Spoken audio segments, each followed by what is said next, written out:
Good morning, dear students. In the previous class, we have discussed about the process of digestion. We had started with the process of digestion and we had discussed that there is about 30% of the starch which is getting digested in your buccal cavity itself due to presence of the enzyme salivary amylase. तो salivary amylase जो enzyme है वो starch को convert करता है into the substance which is called maltose which is a disaccharide. तो 30% जितने carbohydrates हमारी बकल कैविटी में ही डाइजेस्ट हो जाते हैं.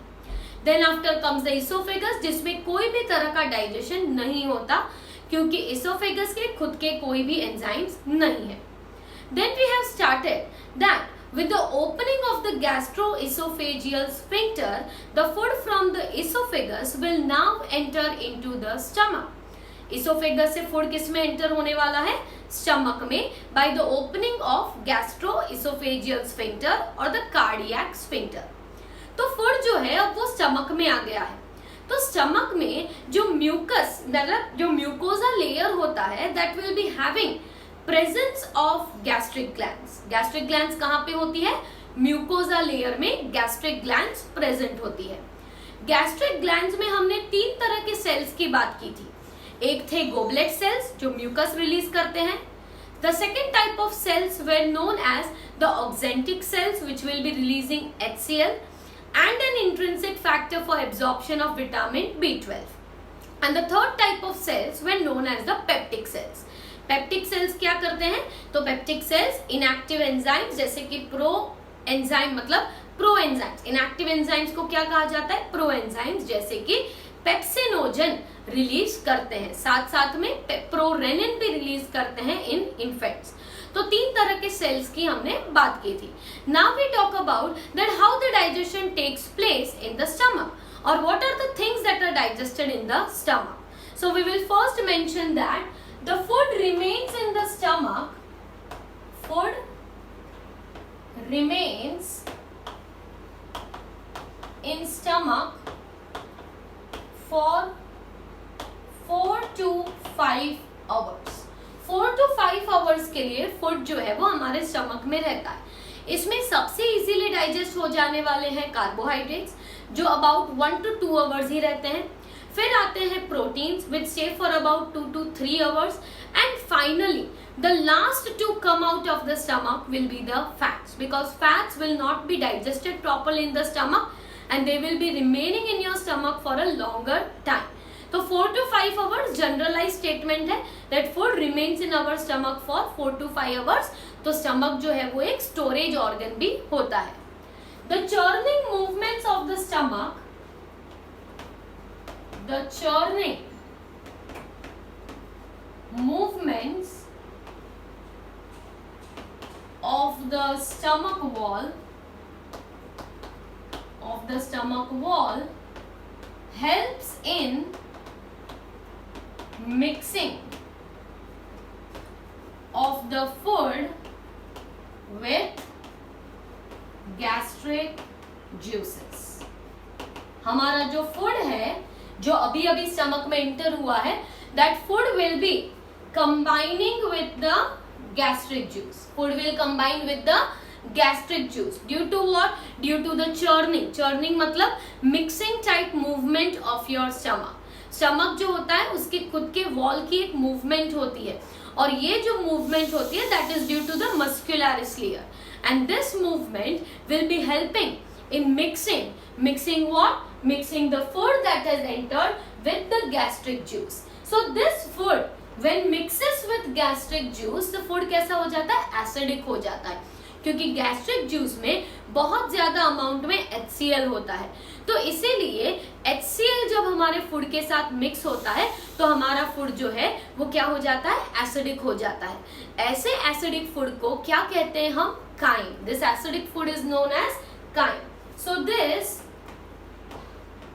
acidic food, acidic क्यों कहा है? Because food mixes with HCl. So this acidic food is known as, the term used for it is chyme. Okay, the acidic food formed in your stomach by mixing of the four contents with the gastric juice is known as the chyme. तो chyme formation होने वाला है सबसे पहले. Now comes the action of all the enzymes and all the substances present in the gastric juice. तो हमने बात की थी that gastric juice is composed of water, HCl, there will be large amount of enzymes जो थे pepsinogen and prorenin, and lastly there will be presence of some amount of lipases also. थोड़े बहुत lipase enzymes भी इसमें होते हैं. तो हम हर एक की एक्शन की बात करते हैं. So first we talk about HCl. So the HCl which is present in the gastric juice, what does this HCl do? The HCl activates the proenzyme. Proenzyme मतलब इनएक्टिव एंजाइम जो है उसे एक्टिवेट करता है. और कौन सा है inactive enzyme? Pepsinogen. What does it do? It activates the enzyme pepsinogen, and therefore the pepsinogen gets converted to pepsin. Pepsinogen किसमें कन्वर्ट हो जाता है? पेप्सिन में. और पेप्सिनोजन जो है वो है इनएक्टिव एंजाइम, और पेप्सिन जो है वो है active enzyme in presence of HCl. यहाँ पे pH हार्डली 1.8 to 2 इतना ही pH होता है. तो pH of the stomach is very low due to presence of the HCl, right. तो 1.8 to 2 pH रहता है. अब ये जो एक्टिव हो गया है पेप्सिन, वो क्या करेगा? तो pepsin will convert the proteins present in your stomach. Proteins which are present will be converted into smaller unit called proteoses and peptones. Proteins जो होते हैं they will be converted into what? Proteoses and peptones in presence of active pepsin. तो पहले HCl जो है वो एक activator का काम कर रहा है. एक्टिवेट हो जाने के बाद पेप्सिनोजन जो है that will be converted to pepsin. ये एक्टिवेट हो गया. पेप्सिन क्या करेगा? प्रोटीन्स को डाइजेस्ट करेगा, और प्रोटीन्स को किसमें कन्वर्ट करेगा? प्रोटियोज एंड पेप्टोन्स में. ऑल्दो सारे ही प्रोटीन्स कन्वर्ट नहीं हो जाते, many of the proteins will be converted into proteoses and peptones. तो ये एक्शन हो गई HCl की और पेप्सिन की. अब बात करते हैं that there is also presence of mucus and bicarbonates. The second thing present is mucus and bicarbonates that are present in gastric juice helps in lubrication and protects the inner lining of stomach. Inner lining of stomach from effects of the HCl. अब क्या होता है कि constantly HCl release होने से stomach का जो epithelial layer होता है, सबसे अंदर का जो म्यूकोजा लेयर है, दैट ऑफन गेट्स डैमेज. अब ये डैमेज को प्रिवेंट करने के लिए ऐसे दो सब्सटेंस होते हैं गैस्ट्रिक जूस में. एक होता है म्यूकस और एक होता है बाइकार्बोनेट्स. ये क्या करते हैं? लुब्रिकेशन तो करते ही हैं, so that the whole wall of the stomach gets protected. और वॉल ऑफ द स्टमक को किससे प्रोटेक्ट करना है? We have to protect from the harmful effects done by HCl, क्योंकि HCl की वजह से सारे ही सेल्स डैमेज हो जाते हैं ऑफ द म्यूकोजा लेयर. ये डैमेज ना हो इसीलिए क्या होता है? There is presence of mucus. तो HCl का रोल क्या है? Activator, converts pepsinogen into pepsin. Pepsin का रोल क्या है? Converts proteins into proteoses and peptones. And then after mucus और बाइकार्बोनेट्स का रोल क्या है? It will protect the lining of the stomach from the harmful effects of the HCl. तो ये तीनों चीजें बहुत ही इंपॉर्टेंट है, right.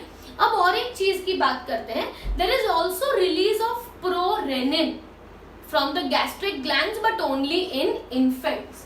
There is release of prorenin from the gastric glands in infants. तो infants जो होते हैं मतलब छोटे बच्चे होते हैं, उनमें ये प्रोरेनिन नाम का एंजाइम रिलीज होता है. तो ये प्रोरेनिन जो है that is also converted into active renin. Prorenin क्या होता है? इनएक्टिव एंजाइम होता है और रेनिन जो है वो है एक्टिव एंजाइम. तो प्रोरेनिन को रेनिन में कन्वर्ट करने के लिए भी क्या चाहिए? HCl. The substance which converts the prorenin to renin is also the HCl. Now what does this renin do? So renin, I will mention over here, the renin digests the milk protein and the name of that protein is casein. कौन से protein को digest करते हैं? Casein को. तो यहाँ पे हमने लिखा है कि release of prorenin is also going to occur from the gastric glands of the infants. और ये जो प्रोरेनिन होता है वो भी इनएक्टिव होता है, तो उसे कन्वर्ट करना पड़ता है रेनिन में. ये भी कौन करेगा? HCl. रेनिन फॉर्म हो जाने के बाद this renin will digest the milk protein, क्योंकि जो इन्फेंट्स होते हैं वो मेनली मिल्क पे ही डिपेंड करते हैं. तो मिल्क जो होता है उसमें कई सारे केजिन प्रोटीन्स प्रेजेंट होते हैं, तो ये केजिन को इजीली डाइजेस्ट नहीं कर पाते, इसीलिए इसे डाइजेस्ट करने के लिए they have an additional enzyme called rennin. Also stomach मतलब गैस्ट्रिक ग्लैंड्स रिलीजेस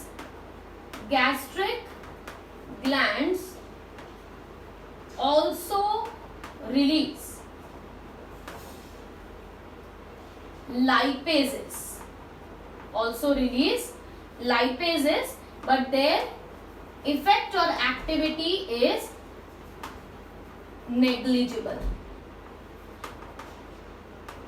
क्यों नेग्लिजिबल इफेक्ट होती है? क्योंकि लाइपेजेस जो होते हैं वो इतने एसिडिक पीएच पे काम नहीं कर सकते, तो इतने एसिडिक पीएच पे when they are not able to work their role is obviously negligible.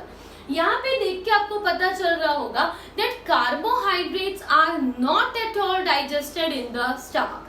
What is digested? Only and only proteins, and a very small amount of lipids might be digested, but there are no carbohydrates that are being digested. जबकि हमने mouth buccal cavity की बात की थी तो उसमें क्या digest हो रहा था? कार्बोहाइड्रेट्स डाइजेस्ट हो रहे थे. और यहाँ पे जब हम स्टमक की बात कर रहे हैं there is no carbohydrates which is getting digested in your stomach. So stomach में food store रहेगा 4 to 5 hours.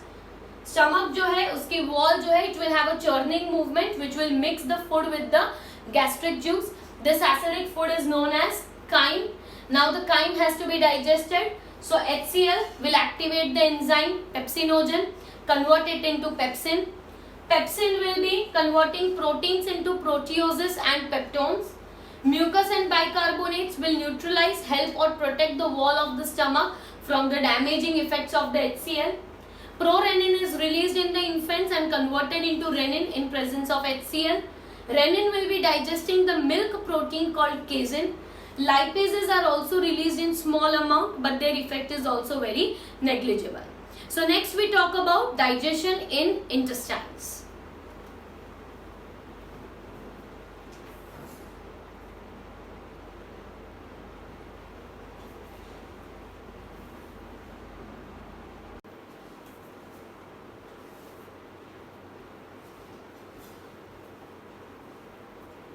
So after discussing the process of digestion in stomach, next we talk about the digestion in the small intestine.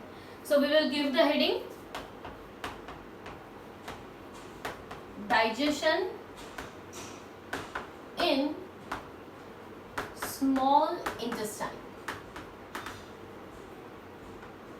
Now small intestine is one of the most important site for the process of digestion. So here the digestion will be facilitated by the presence of the muscularis muscles, which will be mixing up the contents of the intestinal juice with the food. The movements which are exhibited, मतलब हमारे muscles, मतलब हमारा जो intestine है उसमें हमने पढ़ा है histology में that there is a layer known as muscularis. और ये जो लेयर है मस्कुलरिस, ये किससे बना हुआ होता है? मसल से बना हुआ होता है, स्मूथ मसल लेयर है ये। तो जो मूवमेंट होती है मस्कुलरिस की, वो हेल्प करती है इन mixing of the food with the intestinal juice. So we will first mention that the movements of muscularis layer helps in mixing the food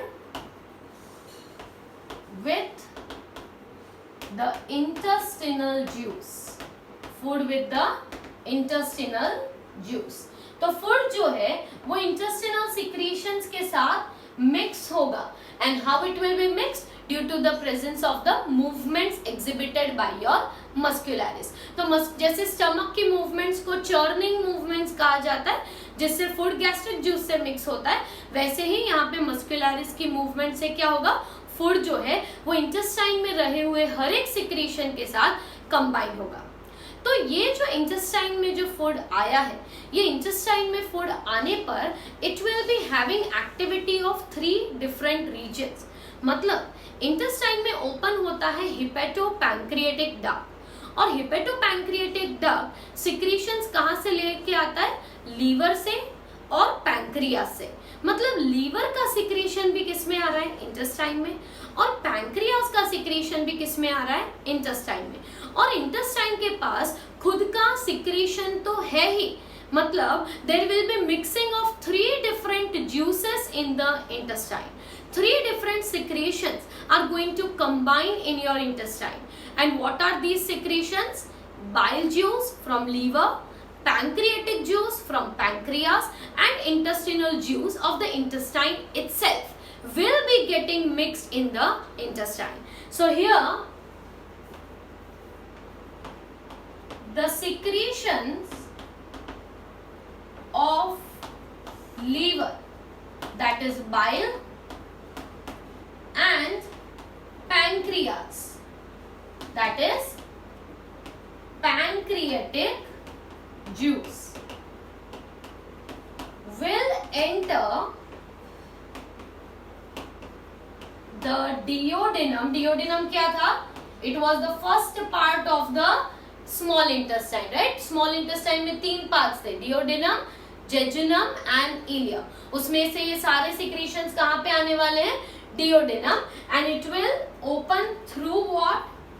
Through the hepatopancreatic duct.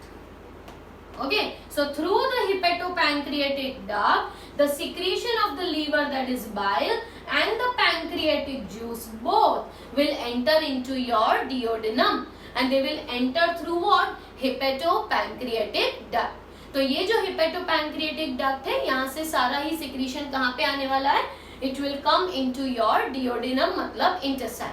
तो intestine के पास 3 तरह के secretion हुए, bile juice, pancreatic juice and the intestinal juice itself. तो तीनों की actions अलग होगी, right? Bile juice will show some action, pancreatic juice will show some action, and intestinal juice will show the action. But all these activities are occurring where? Occurring in the small intestine. ये सारी activities होने तो वाली है, पर होने कहाँ वाली है? इंटेस्टाइन में. तो इंटेस्टाइन में सबसे पहले हम बात करते हैं action of bile juice, right? So we talk about first thing, that is bile. So bile जो है दैट इज रिलीज्ड बाय, और we will clearly mention bile juice. तो बाइल जूस जो है या बाइल का सिक्रीशन जो हुआ है वो करता कौन है? इंटेस्टाइन. स्टोर कहाँ पे होता है? गॉल ब्लैडर में. I am sorry, bile is secreted by what? It is secreted by liver, and stored where? It is stored in your gallbladder. From gallbladder it will be combining with the pancreatic juice and coming to your intestine. So first we talk about the action of the bile juice. तो bile juice जो होता है उसमें there are no enzymes present. कोई भी तरह के enzymes present नहीं होते.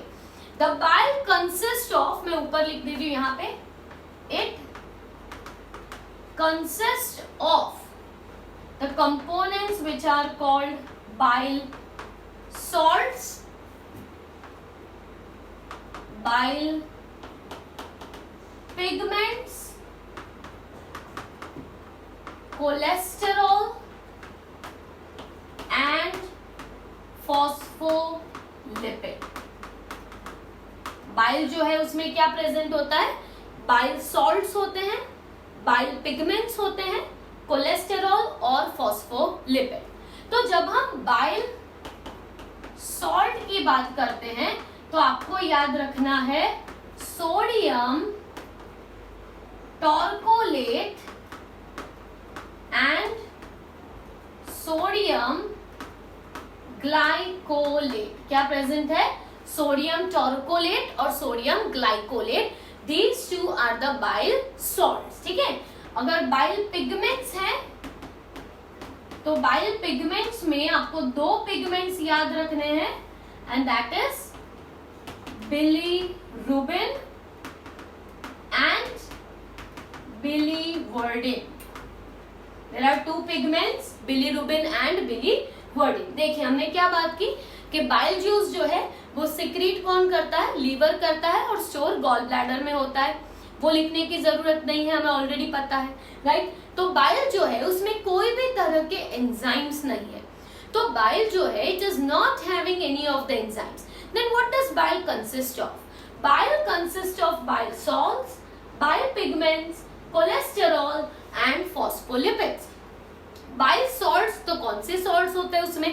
Sodium torcolate and sodium glycolate are two such salts. And pigments है तो याद रखना है bilirubin and biliverdin. Yes, this is the same pigment which gives the yellow color to your fecal matter. आपका जो excretory waste जो है, that is digestive waste जो है, उसका वो जो yellowish जो tinge होता है, that is due to the bile pigments. And it is nothing but broken down products of RBC. RBC के breakdown से bile pigments formation होता है. तो बाइल पिगमेंट्स हैं बिलिरुबिन और बिलिवर्डिन. अब बाइल के बारे में कंपोजिशन की बात कर ली, but what is the function of bile? So bile juice is responsible for neutralizing the acidic chyme once it enters duodenum. हमें एक चीज पता है दैट डिओडेनम में जब स्टमक में से फूड डिओडेनम में आएगा थ्रू द पाइलोरिक स्फिंक्टर, तो ये फूड कैसा होगा? एसिडिक ही होगा, क्योंकि स्टमक में ऑलरेडी एसिडिक हो चुका था. एसिडिक फूड को हम क्या कहते हैं? काइम. तो काइम जब डिओडेनम में एंटर होता है तो डिओडेनम में सबसे पहले उसे क्या करना पड़ता है? अल्कलाइन करना पड़ता है, क्योंकि एसिडिक पे पैंक्रियाटिक एंजाइम्स और इंटेस्टिनल एंजाइम्स काम नहीं करते. तो सबसे पहले उसे क्या करना पड़ेगा? न्यूट्रलाइज करना पड़ेगा, अल्कलाइन बनाना पड़ेगा. तो अल्कलाइन बनाने के लिए रिस्पॉन्सिबल है bile. So bile will be neutralizing the acidic chyme and it will once it enters into the duodenum. Other than that, bile also helps in emulsifying. Bile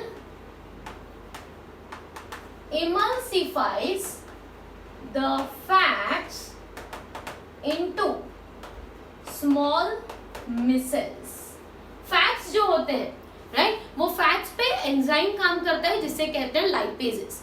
पर ये लाइपेज एंजाइम तब तक action नहीं कर सकता जब तक फैट्स जो है वो छोटे पार्टिकल्स में ब्रोकन डाउन नहीं है, जिसे कहते हैं मिसेल्स. आप एक ड्रॉप ऑयल को पानी में लेके मिक्स कर दीजिए, आप देखोगे that there is small droplets that are formed of oil. तो वो क्या होता है? मिसेल्स होते हैं. मिसेल फॉर्मेशन जो होता है वो इमल्सिफाई, मतलब बाइल क्या करता है? इमल्सिफाई कर देता है, वो फैट है उसको ब्रेक कर देता है इनटू स्मॉल ड्रॉपलेट्स, जिसे कहते हैं micelles, which will be then acted upon by lipases. क्योंकि फैट्स जो है जब तक वो मिसेल्स में कन्वर्ट नहीं होंगे तब तक लाइपेज एंजाइम उस पर एक्टिविटी नहीं कर सकता. तो ये फंक्शन बाइल का सबसे ज्यादा इंपॉर्टेंट है. It will B emulsifying the fats into the micelles, and second it neutralizes the acidic effects of the chyme, right? acidic effect को neutralize करके alkaline बना देगा. So that was all about the bile. Next we talk about the pancreatic juice. अब pancreatic juice भी bile के साथ ही आने वाला है, पर ये कौन रिलीज करता है? Pancreas. How are both the secretions going to come?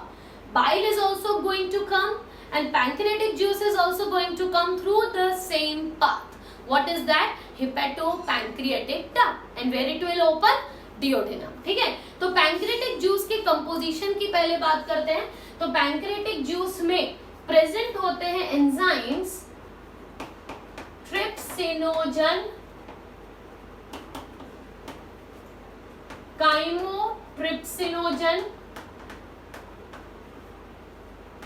and procarboxypeptidase.